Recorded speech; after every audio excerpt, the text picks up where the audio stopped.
Vakar Druskininkų savivaldybės meras Ričardas Malinauskas ir Kauno miesto meras Andrius Kupčinskas pasirašė ketinimų protokolą bendradarbiavimo elektroninio bilieto srityje. Nuo šiol Kauno ir Druskininkų elektroninio bilieto kortelėmis bus galima naudotis abiejose miestuose.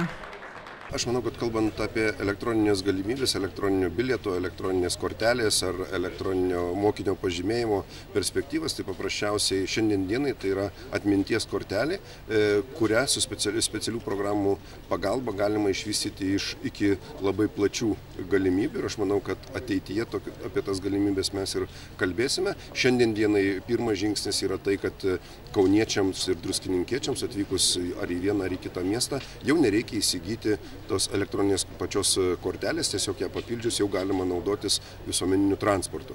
Kaip jūs žinote, Druskininkuose jau moksleiviai turi šią kortelę, tai yra moksleivių pavežimas, netgi ateityje, aš manau, įėjimas į mokyklą, išėjimas iš mokyklos ir taip toliau, ir kitokios paslaugos bus vertinamos ir diegiamos. Jeigu galvoti apie elektroninį bilietą, tai kalbant ir apie Vilnių, ir apie Kauną, ir apie Klaipėdas, aš manau, kad elektroninės galimybės yra tikrai neišsemiamos ir kad tarpmiestiniai maršrutai galėtų būti su panašiais bilietais, taip pat visai reali ateitis. Reikia tik tai žiūrėti naudingumą, nes pirmoje eilėje tai turi būti naudinga mūsų keleiviams. Pirmiausia, aš manau, kad kauniečiai irgi labai mėgsta Druskininkų kurortą ir tokios naujos atsiveriančios galimybės tai yra papildomos ne tik tai druskininkiečiams, bet ir kauniečiams, nes tikrai, kiek žinau, ir mano kolegos, ir pažįstami tikrai mėgsta apsilankyti Druskininkų vandens parke arba praleisti savaitgalį Druskininkuose. Tai žinodami, kad yra galimybė ir važiuoti ir viešuoju transportu, ir atsiskaityti už kitas paslaugas, aš manau, būtent kauniečiai tikrai vertins tokias galimybės. Na ir smagu, kad esame iš dalies pionieriai ir druskininkiečiai ir kauniečiai, kad pirmieji įsidėgiam tokią sistemą pilnaverčiai ir kad jos dabar bus suderintas. Tai tikrai teikia naujas galimybės ir tam tikrą sveiką pavydą kitų miestų gyventojams. Tai norėtųsi, kad aišku ir kiti sektų mūsų pavyzdžių. Na, aš nebijoju, kad pirmą kregždę arba pirmas žingsnis atveria ir kitas galimybės. Tai mes tikrai pasiruošę, jo labiau nei Druskininkai, nei Kaunas nekonkuruos atskiruose projektuose. Sakykime, mes tikrai nestatysim naujos slidinėjimo bazės, o Druskininkai turbūt naujos Žalgirio arenos irgi nestatys. Tai šioje vietoje tikrai galima išnaudoti tą dviejų miestų potencialą ir bendradarbiauti ir papildyti vienas kitą. Nes paprastai užsienio turistai žvelgia į Lietuvą kaip į vieną regioną ir svarbu parodyti to regiono atskirus pranašumus, o ne konkuruoti tarp dviejų miestų.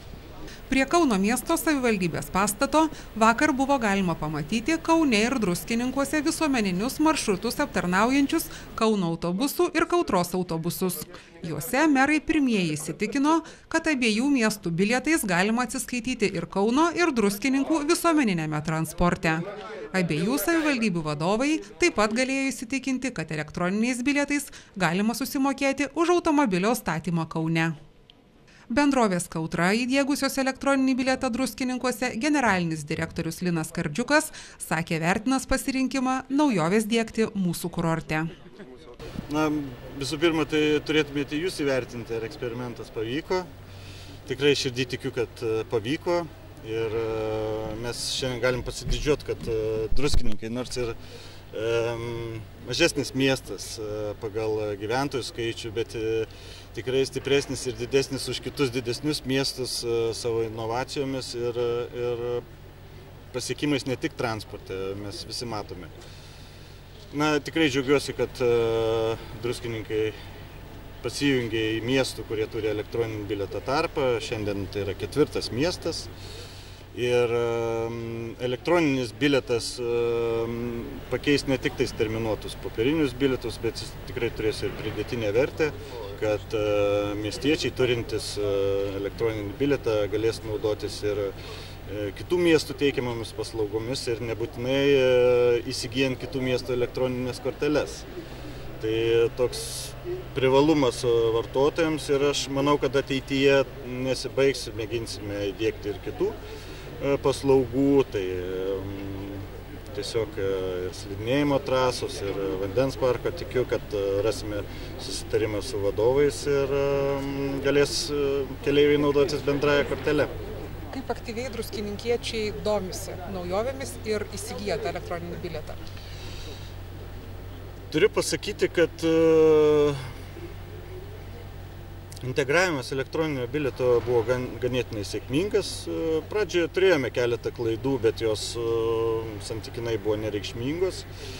Šiandien nebeturime popierinio terminuoto bilieto, viskas nuo naujų metų tik elektroniniai bilietai.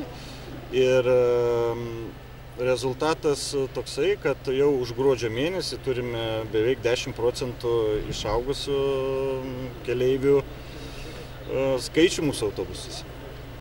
Ateityje elektroniniais bilietais taps įmanoma atsiskaityti ne tik už transporto, bet ir už kitas kurorte teikiamas paslaugas. Druskininkai tapo 4. šalies miestu turinčių elektroninį bilietą, tačiau 1, kuriame kartu su šiuo bilietu įdiegtas moksleivio pažymėjimas.